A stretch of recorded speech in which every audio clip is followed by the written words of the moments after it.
Hello বন্ধুরা, তোমরা সব কেমন আছো? আশা করছি সবাই ভালো আছে, আমিও ভালো আছি। আমি রয়েছি বাগডোরি শিব মন্দিরে।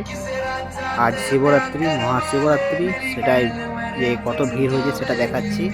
মন্দিরের পুরো ভিউটা দেখো, কেমন লাগছে। মন্দিরে সাজানো হয়েছে আজকে, আর কেমন লাগছে সেটা একটু জানাবে।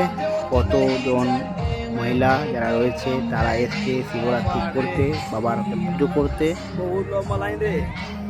যদি আমার ভিডিও ভালো লেগে থাকে তাহলে লাইক, কমেন্ট, শেয়ার করে ফলো করে পাশে থাকবেন। আর এই যে মন্দিরের ভেতরটা দেখাচ্ছি, এই মুহূর্তে মন্দিরের বাইরে এলাম, বাইরের ভিউটা দেখাচ্ছি।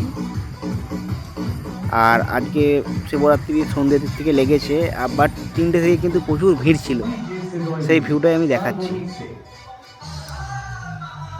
সবাই এসছে পুজো দেওয়ার জন্য বাবাকে। কেমন হয়েছে সেটা একটু জানাবে। আর আমার ভিডিও যদি ভালো লেগে থাকে like, comment and share and follow করে পাশে থাকবেন। আরও ভালো ভালো কন্টেন্ট দেওয়ার চেষ্টা করব আমি। আর আমরা এই জায়গাগুলোতেই আমরা যে ভিডিওগুলো বানাই, এই জায়গাগুলোতেই বানাই ভিডিওগুলো।